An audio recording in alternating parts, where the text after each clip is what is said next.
Well, the Y7 was built in 1923 to a design that dates back to 1888, so it was clearly quite a successful design, and the North Eastern Railway bought some more of them, and then the London North Eastern Railway built some more again. And so this was built in Darlington, 1923, and spent most of its time working the docks, either Newcastle or Hull. And sometimes also went out on hire to colliery companies.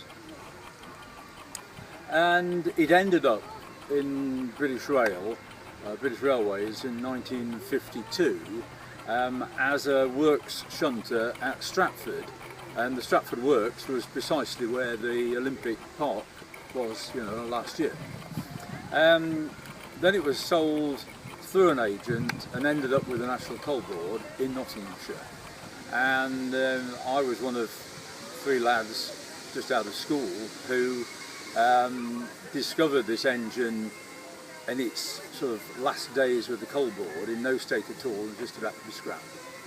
And we acquired it in 1964, so we've had it for a large part of its life actually. And it was in no state at all, and we managed to move it to a farmyard. And when my wife first saw it, there were hens nesting in the smoke box, and eggs to be gathered and this sort of thing.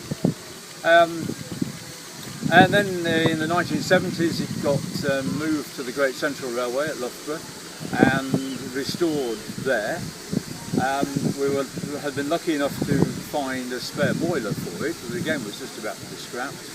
And we put this spare boiler on, and it ran in the 70s mostly with the Great Central Railway, and went off on a few outings from there. And then it's been based at the Great Central Railway Nottingham for a time, and just after its 80th birthday it went to the North Norfolk Railway, and it's had a major overhaul there, which took quite a long time. And when that was complete, it came up to Beamish on a 3-year agreement, and it's been, we hope, pretty well perfect for here, because it's a genuine Darlington built loco running on a piece of northeastern track in a northeastern station, and just pulling the odd coach or two, and now that's the story so far.